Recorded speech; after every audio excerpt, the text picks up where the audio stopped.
Ciao, questo è il podcast dedicato alla logistica, alla supply chain e all'innovazione tecnologica. È lo spazio in cui proviamo a rendere chiari anche i temi più tecnici, senza complicarli. Noi siamo Stesi e questo è Talking Supply Chain.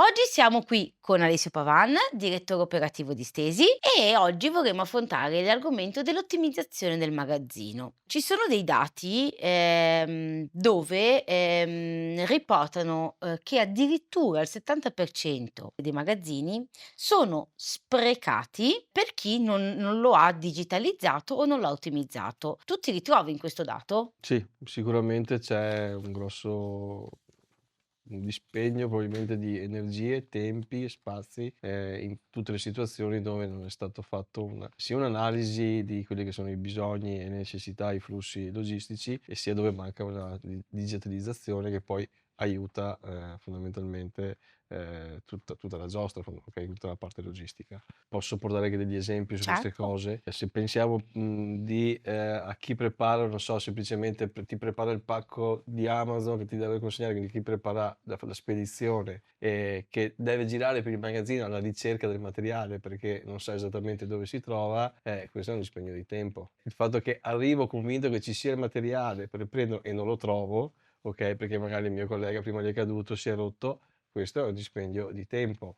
Il fatto che qualcuno si metta con la carta a cercare cosa c'è da fare, decida, questo è un dispendio di tempo. Quindi si può parlare di costi nascosti. Sono tutti costi nascosti che poi in fase di analisi, soprattutto poi grazie all'introduzione di strumenti come VMS, vengono, evidenziati in modo, importante. Tra le cose nascoste c'è anche un problema di spazi, Mh. perché se ho uno strumento che mi consiglia come meglio mettere il materiale, probabilmente, non mi baso solo sull'esperienza della persona che sa che tipicamente era lì. E perché era lì? Perché l'ho sempre messo lì, la risposta tipica che hai. Ma è il posto giusto dove metterlo?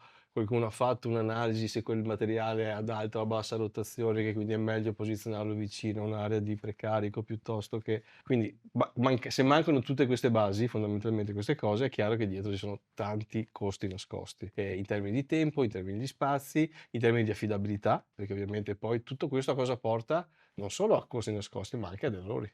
Quindi errori su fasi di spedizioni, errori inventariali, malumori, gente che corre, porta a non saper gestire picchi, di aumento magari di spedizione. Mi trovo al Black Friday che ho il triplo delle spedizioni e non so come gestirle. E adesso dico una cosa, una banalità, un'ovvietà, e tutto questo chi è che lo aiuta? Da chi è che cioè chi è che supporta tutti questi tagli, tutti questi saving? Qual è Eh, lo strumento? beh, insomma, ti direi in modo molto onesto, anche e sincero, un VMS, perché è il suo lavoro fondamentalmente, okay? Quindi l'introduzione di uno strumento come Silva, come il nostro VMS, ha tra tutte le cose, i benefici che porta, è proprio anche questo, quindi riduzione degli errori, riduzione di costi nascosti, migliora la capacità di stoccaggio, migliora anche il lavoro delle persone, okay? Perché una persona lavora in modo è più contenta di quello che fa perché lo fa guidata e perché lo fa senza tutto lo stress non ho trovato il materiale, bisogna far partire il camion, è tutto organizzato Mi aiuti a capire meglio come un VMS può aiutare quotidianamente l'operatività di una persona che è dentro un magazzino? beh, se prendiamo l'esempio che abbiamo fatto della spedizione, quindi del Sì? picking, il VMS, oltre a darti la garanzia, perché tutto quello che viene fatto è registrato con il sistema, che ti manderà a prendere qualcosa e tu la troverai, fondamentalmente, ti migliora anche i percorsi, cioè studi un percorso ottimizzato, fa far meno fatica agli operatori, perché cerca di fare un percorso in cui l'operatore passa una ed una sola volta di fronte ad ogni ubicazione nella quale deve prelevare, e può distribuire i carichi. Quindi non è sempre che la persona volenterosa si trova il pacco così di liste da preparare, ma è lui che distribuisce secondo le cose, secondo le necessità, secondo come evolve il magazzino, okay? Quindi, tutto questo lo fa un cervello che sta dietro, che aiuta a migliorare tutti questi, diciamo, indicatori che poi fanno parte dell'analisi di un sistema logistico. Spesso nei magazzini, troviamo, delle cooperative, perché spesso la logistica è affidata in outsourcing, è un Certo, servizio che viene dato in sì, outsourcing. molto spesso sì. Può aiutare anche la cooperativa? Moltissimo, Perché, noi questa cosa la viviamo proprio in modo quotidianamente. L'introduzione dello strumento non è un qualcosa che all'inizio sì, sono tutti: "Ah, è una cosa nuova", ma poi la realtà è che in tempo zero, veramente con molta facilità, le persone iniziano a utilizzarlo, a capirne a capire lo strumento a come si utilizza. Noi come azienda abbiamo investito moltissimo nella parte di usabilità e di interfaccia utente, cercando abbiamo fatto una riflessione che è abbastanza banale, ma che però poi ha avuto un riscontro importante in magazzino, che chiunque lavori in un magazzino, che sia una persona della cooperativa, che sia dell'azienda dipendente, sicuramente in una tasca ha uno smartphone. Questo è praticamente certo e sicuramente usa delle app. Quindi aver pensato a un'applicazione che ha un'usabilità simile a quelle che sono le app, ti faccio un esempio: switcho per aggiornare una maschera, pulsanti che evidenziati in modo particolare perché ti indicano quelli che sono gli step da seguire, una rappresentazione delle informazioni chiara a tutti gli operatori in multilingua, con varie, tecnologie che si possono poi introdurre come voice speaking, eccetera, eccetera. Questo permette di avere un'entrata fondamentalmente nella parte di training molto rapida. Quindi in pochissimo tempo le persone neanche gli spieghi e già vedi che aggiornano le maschere, si muovono le maschere, questo azzeri i tempi e questo dà fiducia all'operatore e dice: "Ah beh, ma allora dai andiamo." Poi man mano si rendono conto di quanto gli aiuta, del fatto che non fanno più 10 giri per la corsia per trovare il materiale, ma ne fanno 1 e è meno fatica a fare un giro che 10. Quindi poi lo trovano uno strumento essenziale. Se noi oggi intervistiamo qualsiasi credo degli operatori che ha uno strumento di questo tipo, ti dice: "Toglietemi tutto, ma non toglietemi VMS, perché non saprei più come cavolo fare." Quindi questo è importante sia per le cooperative, sia per le aziende che hanno i propri operatori all'interno del magazzino, perché il training è veramente veloce e il supporto che dà è elevato. Ci sono dei KPI, se è possibile dammene 3, i 3 principali, che proprio, denotano la differenza tra un prima Sì. e un dopo. La prima cosa da dire è che per vedere un prima, già bisogna che prima qualcosa sia stato registrato. Un VMS porta anche questo, cioè ti registra il dato e ti permette poi di usufruirne. Se prima non è un VMS già secondo me uno fa fatica a dirti un prima. Prima cosa che insomma un altro plus di cui possiamo insomma, chiacchierare sulla parte dell'introduzione di un VMS. E quindi hai È un'ottimizzazione, perché se hai dei l'ottimizzazione, dati certo, puoi certo, ottimizzarli, se non li assolutamente. hai non Non li puoi ottimizzi. non Okay. forse non neanche sei cosciente bene di quello che succede. Okay, Ancora, ancora peggio. ancora peggio, esatto. D io sono per la filosofia, ma aziendalmente siamo che meglio pochi ma buoni, okay, nel Okay. senso che, avere dashboard con decine di indicatori, okay, bellissimi da vedere graficamente, ma poi, bisogna individuare quelli che veramente danno un valore aggiunto, quelli che sposano meglio quella tipologia di cliente, settore, area, cioè, nel senso tipologia di magazzino. Non è detto che siano per tutti uguali, quindi, se chi deve servire linee produttive magari si guardano KPI diversi a chi deve fare spedizioni o magari del mondo B2B piuttosto che del mondo e-commerce, hanno KPI diversi. Di certo vanno monitorati quelli che possono essere gli errori, okay, se devo fare un confronto tra prima e dopo, quindi se prima riesco a vedere quanti errori posso aver fatto nelle spedizioni e non serve avere un VMS perché ho il cliente che mi chiama e mi dice: "Ciccio, mi hai ordinato questa e mi è arrivata un'altra cosa, te la rimando indietro." E se ho tanti di queste cose poi posso vedere come col VMS questo ci sia un Cer declino totale fortunatamente di queste cose.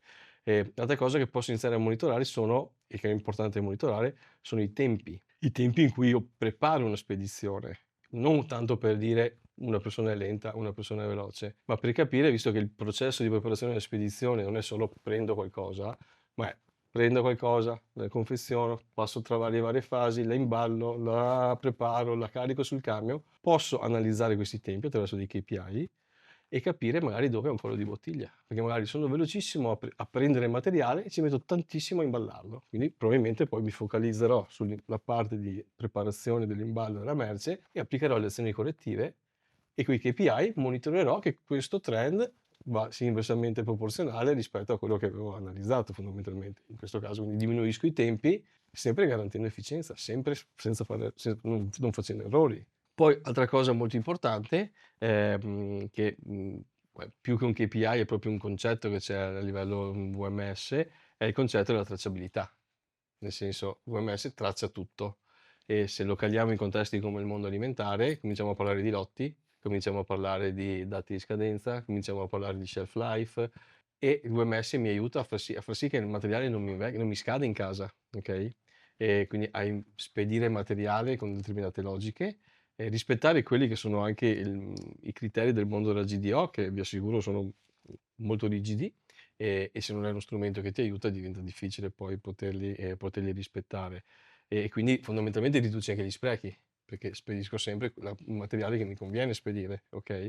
O posso anche ragionare in modo inverso, se ho, tempi di spedizione molto lunghi, pensiamo a una spedizione internazionale che viaggia su nave, che devo spedire dall'altra parte del mondo, non posso rischiare che il materiale mi scada La mentre shelf arriva dal life, sì, è cliente. vero. Quindi bisogna ovviamente applicare, regole diverse che se ho uno strumento sono molto agevolato, altrimenti se mi trovo lì con la carta e la penna a capire qual è il lotto migliore da spedire, la cosa diventa un po' difficile. C'è nella tua esperienza di stesi un'ottimizzazione venuta meglio? Hai in mente un magazzino, un cliente, dove quando c'ha chiamato usava carta, c'era dello spreco di prodotto, c'era dello spreco di spazio, magari aveva anche voglia di costruire un magazzino più grande perché pensava di non starci più, e invece poi con l'introduzione di un VMS tutte queste falsità o sono Sono queste cadute? problematiche che Problematiche aveva, sono certo. cadute? Sì, non farò dei nomi anche in Ovviamente. questo caso, però, diciamo, ormai non sono più giovanissimo, quindi ne ho viste tante di situazioni. Ogni tanto non nego che quando entriamo sul magazzino diciamo: "Mamma mia, qui ce n'è da fare", no, perché poi effettivamente ci si rende conto solo dopo, di quanto più ordine ci sia e di quante meno sprechi si possano fare con tutte le cose che hai raccontato. Quindi non ho un esempio, in testa preciso, però ho tante situazioni in cui veramente abbiamo portato un valore aggiunto, importante in vari aspetti, perché poi la logistica è trasversale, quindi tocchiamo dall'alimentare al farmaceutico a E ti viene metalmeccanico. riconosciuto anche dal cliente? Dopo, sì, nel senso poi è il cliente stesso, ma diciamo parte sempre dal basso, nel senso senza mancare di rispetto a nessuno, ma diciamo dall'operatore di magazzino, no, che si rende conto di come lavorava prima e come lavora poi e si rende conto del grande Chiaro. vantaggio che ha. E ovviamente poi Il sopra si benessere. cominciano a vedere dei KPI diversi, dei numeri diversi. Abbiamo casi in cui lavoravano su 3 turni, son passati a 2.